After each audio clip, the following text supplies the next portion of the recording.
कभी सोचा है कि एक जागीरदार का बेटा दो दो विशाल साम्राज्यों को सीधी चुनौती देकर एक नए साम्राज्य की नींव कैसे रख सकता है? आज हम एक ऐसे ही महापुरुष की अविश्वसनीय कहानी में उतरने वाले हैं, छत्रपति शिवाजी महाराज की कहानी।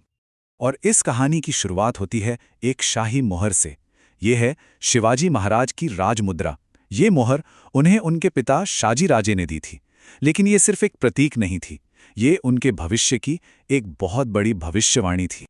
संस्कृत में लिखे इस संदेश का मतलब है, शाहजी के बेटे शिव की ये मोहर दूज के चांद की तरह दिन ब दिन बढ़ेगी, पूरी दुनिया इसकी पूजा करेगी और ये सिर्फ और सिर्फ लोगों की भलाई के लिए ही चमकेगी। मानो उनका पूरा जीवन इसी एक भविष्यवाणी को सच करने का सफर था। तो सवाल ये है कि ये सफर शुरू कहां से हुआ? शिवाजी के मन में स्वशासन यानी स्वराज का ये विचार आया कैसे? चलिए उनके शुरुआती दिनों पर एक नजर डालते हैं। 19 फरवरी 1630 शिवनेरी किले में शिवाजी का जन्म हुआ। उनके पिता शाहजी राजे भोंसले एक बहुत शक्तिशाली जागीरदार थे, लेकिन उनके किरदार को गढ़ा उनकी मां जीजाबाई ने। जीजाबाई ने ही उनके दिल में राजनीति, युद्ध नीति और सबसे बढ़कर अपनी मिट्टी पर अपने राज यानी स्वराज की पहली चिंगारी जलाई थी। अब देखिए, किसी भी सपने को हकीकत में बदलने के लिए एक अच्छी रणनीति तो चाहिए ही। शिवाजी ने इसकी शुरुआत की स्थानीय योद्धाओं को साथ लेकर और किलों पर कब्जा करने की एक बिल्कुल ही नई रणनीति से।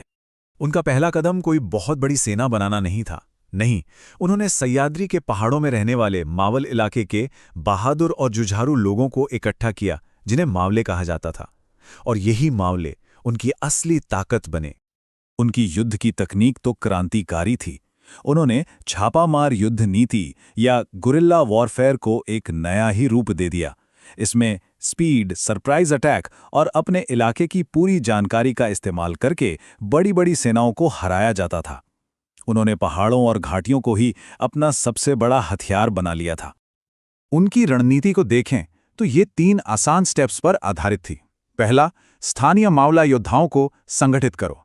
दूसरा, गुरिल्ला टैक्टिक्स से दुश्मन पर अचानक हमला करो। और तीसरा, अहम पहाड़ी किलों पर कब्जा करके उन्हें और मजबूत बनाओ। देखिए, दक्कन की राजनीति में उस वक्त किला जीतना मतलब इलाका जीतना था, और शिवाजी ये बात बहुत अच्छी तरह जानते थे। लेकिन ये रास्ता फूलों का नहीं, कांटों से भरा था। स्वराज की स्थापना के लिए शिवाजी को उस समय की 2 सबसे बड़ी ताकतों से सीधे सीधे टकराना पड़ा। एक तरफ थी दक्कन की जानी मानी ताकत बीजापुर सल्तनत, और दूसरी तरफ था सम्राट औरंगजेब के नीचे एक विशाल मुगल साम्राज्य।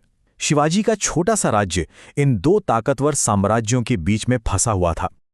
तो शिवाजी की बढ़ती ताकत से घबराकर बीजापुर सल्तनत ने अपने सबसे खतरनाक और ताकतवर जनरल अफजल खान को भेजा, और साथ में भेजी 1,20,000 सैनिकों की विशाल सेना। मकसद साफ था, शिवाजी को जिंदा या मुर्दा पकड़ना। अफजल खान ने एक संधि पर बातचीत के लिए प्रतापगढ़ किले के नीचे मिलने का प्रस्ताव रखा। पर सवाल यही था, क्या यह वाकई में शांति के लिए कोशिश थी या फिर शिवाजी को फंसाने की एक जानलेवा चाल? और हुआ भी वही जिसका डर था। 10 नवंबर 1659 मुलाकात के दौरान अफजल खान ने शिवाजी को अपनी बाहों में जकड़कर मारने की कोशिश की, लेकिन शिवाजी धोखे के लिए पहले से तैयार थे। उन्होंने अपने कपड़ों में छुपाए वाघ नख यानी लोहे के पंजों से अफजल खान का पेट चीर डाला। ये उनकी बहादुरी और दूर की सोच का एक जबरदस्त उदाहरण था। मुगलों के साथ भी उनका टकराव कुछ कम नाटकीय नहीं था।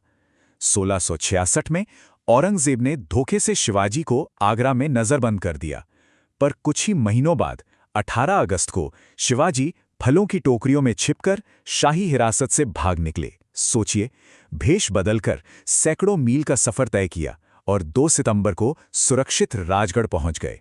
ये किसी फिल्म की कहानी से कम नहीं है। तो इन सभी लड़ाइयों और जीतों के बाद अब वक्त आ गया था शिवाजी के सफर के सबसे बड़े मुकाम का, अपने आजाद साम्राज्य की औपचारिक स्थापना का।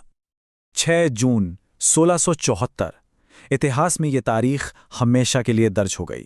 ये वो दिन था जब मराठा साम्राज्य का आधिकारिक तौर पर जन्म हुआ, एक ऐसा साम्राज्य जिसकी नींव स्वराज के विचार पर रखी गई थी।